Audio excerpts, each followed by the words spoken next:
स्वागत है आपका मेरे एक और नए वीडियो में। आपको तो पता ही है कि मैं अभी 9 दिनों के वियतनाम ट्रिप पर आया हूँ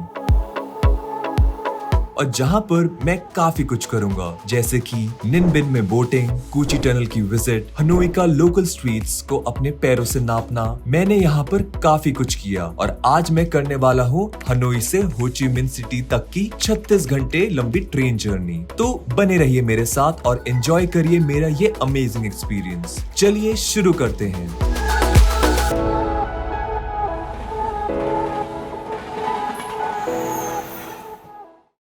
गुड मॉर्निंग दोस्तों, वियतनाम में एक और नया दिन। वैसे तो आज हमारा हनोई में लास्ट डे है, बट ऐसा लग रहा है कि यहाँ पर मुझे और दिन रुकना चाहिए था। सो अगर आप अपनी ट्रिप प्लान कर रहे हैं यहाँ आने के लिए तो आप सफिशिएंट टाइम लेकर आइए, नहीं तो आपको भी यही लगेगा कि काश थोड़े दिन और रुक जाते। तो मिनिमम 1 वीक रुकना तो बनता ही है यहाँ पर, और अगर आपके पास टाइम की कमी नहीं है तो आप आराम से 1 मंथ रुककर हनोई को एंजॉय कर सकते हैं। तो हो ची मिन सिटी के लिए हमारी ट्रेन रात में है, तो दिन में हमने प्लान किया सबसे पहले जाने का Hanoi French quarter. The French quarter famous है अपने elegant colonial buildings and architecture के लिए, जिनमें से कुछ बिल्डिंग्स को म्यूजियम में और कुछ को गवर्नमेंट ऑफिसेज में ट्रांसफॉर्म कर दिया गया है। 19th सेंचुरी में फ्रांस ने हनोई पर कब्जा कर लिया था और वहां की पुरानी बिल्डिंग्स को अपने फ्रेंच स्टाइल में कन्वर्ट कर दिया था।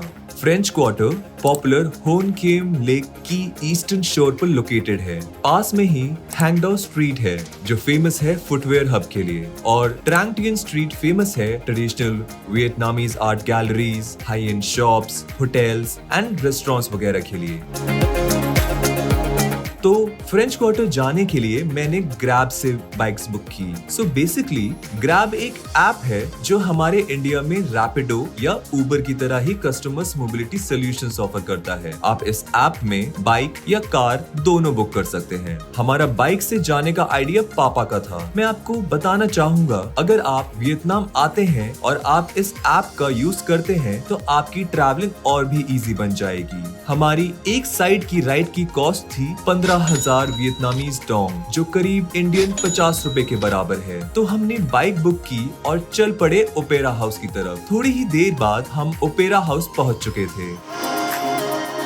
ये ऐतिहासिक बिल्डिंग फ्रेंच क्वार्टर की बस शुरुआत थी। मैं सोच रहा था कि आगे भी क्यों ना बाइक से ही घूमा जाए, पर पापा का मूड था रिक्शा से ट्रैवल करने का, तो हमने एक रिक्शा किया और निकल पड़े फ्रेंच क्वार्टर की स्ट्रीट्स को एक्सप्लोर करने के लिए।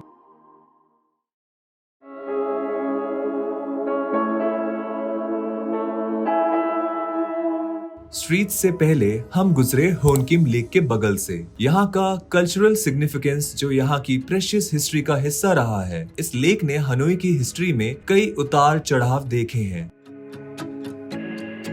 कैपिटल में अगर देखा जाए तो ये हनोई का दिल है और विजिटर्स के पर्सपेक्टिव से ये एक अनमिसेबल स्पॉट है। ये एक नेचुरल फ्रेश वाटर लेक है। पहले झील में साल भर हरा पानी भरे रहने की वजह से इसे लक थोए लेक भी कहा जाता था। 15th सेंचुरी के अराउंड इसका नाम बदलकर होन किम लेक कर दिया गया। ये लेक लगभग 12 हेक्टेयर्स में फैला हुआ है, जिसकी लंबाई 700 मीटर्स है और एवरेज गहराई 1 से 1.5 मीटर्स है। अब हम उसी तरफ जा रहे थे जहां से हमने अपना सफर शुरू किया था, यानी ओल्ड क्वार्टर की तरफ। मेरे पापा हमेशा से ही लोकल ट्रांसपोर्ट के फैन रहे हैं। उनका मानना है कि किसी भी शहर का असली फील लेना है तो उसे लोकली घूमा जाए, और अभी हमें रिक्शा में भी काफी मजा आ रहा था हनोई को एक्सप्लोर करने में। वैसे यहाँ के रिक्शा में एक खास बात थी कि अनलाइक इंडियन रिक्शा, इसमें लोगों को आगे बैठकर चलना पड़ता है और रिक्शा पुलर पीछे बैठकर चलाता है। हमने इस रिक्शा राइड के 2 लाख वियतनामीज डोंग दिए, जो अराउंड 670 इंडियन रुपीस के बराबर थे। रिक्शा में आगे बढ़ते बढ़ते अब हम लोटेरिया के पास पहुंच गए थे।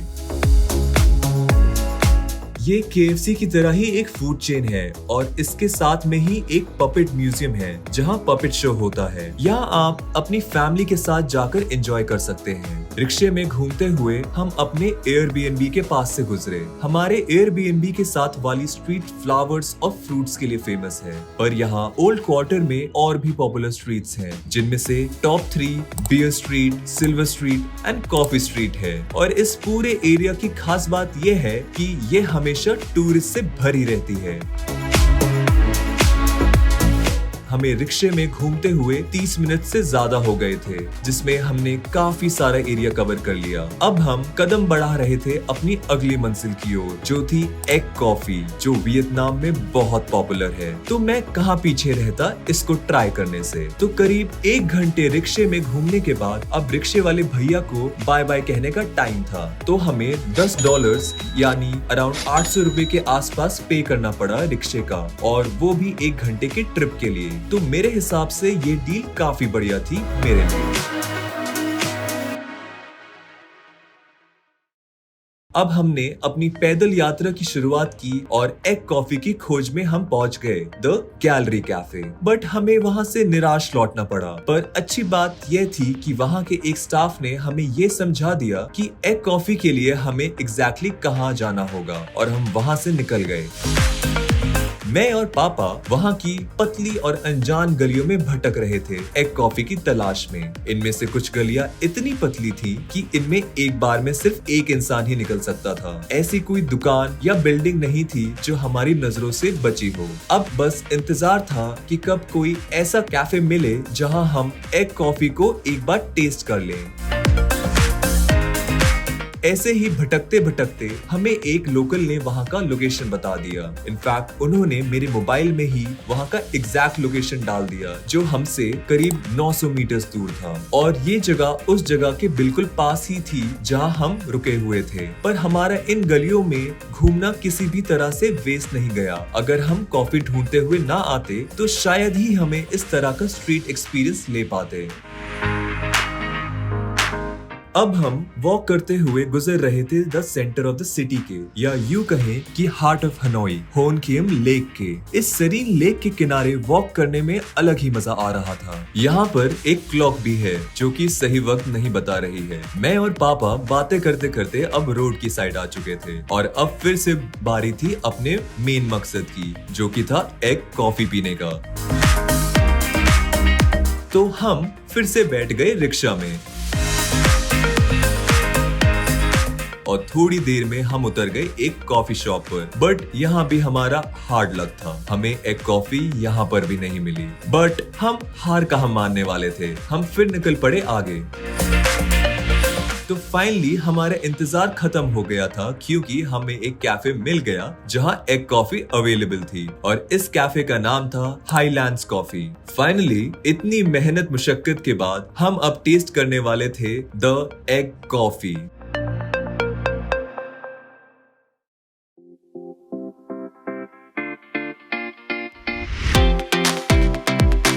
और इस एग कॉफी को ढूंढने में मुझे तो भूख भी काफी लग चुकी थी। पापा ने बाहर वाले एरिया में बैठने को कहा। खाने में हमने यहाँ के ट्रेडिशनल स्प्रिंग रोल के साथ में एक बियर और सबसे important and famous egg coffee order कर दिया। खाने का टेस्ट काफी बढ़िया था, और फेमस एग कॉफी जो कि एक डेजर्ट था, काफी अमेजिंग था। अब बारी थी टफेस्ट पार्ट की, द बिल। हमारा बिल बना था 4,50,000 वियतनामीज डोंग, जो अराउंड 1500 इंडियन रुपीस के आसपास है।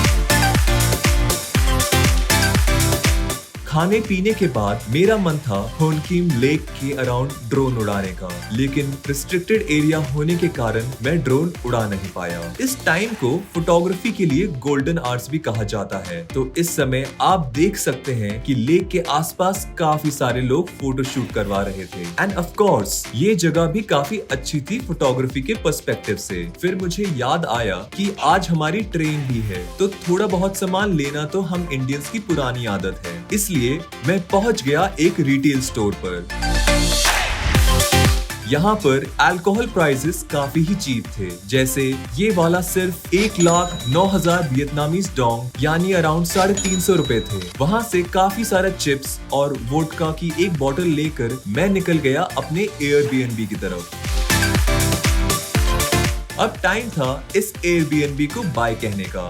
ये एयरबीएनबी मुझे काफी पसंद आया था। हाँ, बाथरूम मुझे ठीक ठाक ही लगा, पर ये लोकेशन के हिसाब से परफेक्ट था, इसलिए मैं खुश था।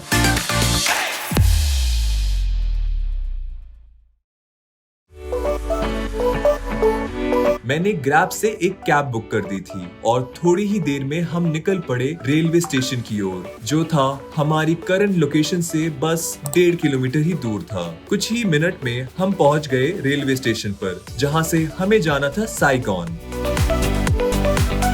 आप यहाँ के टिकट काउंटर से भी टिकट ले सकते हो और ऑनलाइन भी बुक कर सकते हो। हमने टियर 1 क्लास की 4 बर्थ्स की टिकट बुक की थी, जिसकी पर टिकट हमें 1.1 मिलियन वियतनामीज डोंग की पड़ी, जो ऑलमोस्ट 3700 इंडियन रुपीस के बराबर है।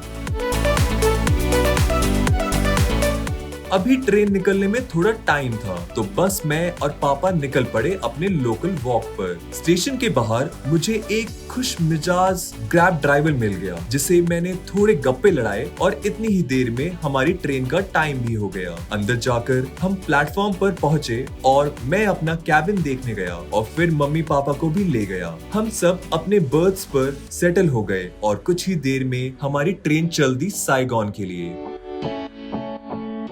ये 36 घंटे की जर्नी थी, यानी हमने आज वेंसडे को शुरू किया और कल यानी थर्सडे का पूरा दिन और रात हमारी ट्रेन में ही गुजरनी थी। फ्राइडे को हम साइगॉन पहुंचेंगे। फ्राइडे से संडे तक हम साइगॉन में ही रुकेंगे और मंडे को हमारी फ्लाइट है वापस दिल्ली के लिए। अभी हमारी ट्रेन को चले हुए 30 मिनट ही हुए थे। ट्रेन के सफर में सबसे मजेदार होता है खाना पीना, तो बस हमने भी अपना सेटअप तैयार किया और शुरू कर दिया खाना पीना। ट्रेन में ही मैंने नूडल्स भी खरीद लिया और मम्मी पापा को बताया कि कैसे चॉपस्टिक यूज की जाती है। डिनर वगैरह करके अपने कैबिन को अंदर से लॉक किया। दिन भर की थकान की वजह से कब नींद आ गई पता ही नहीं चला।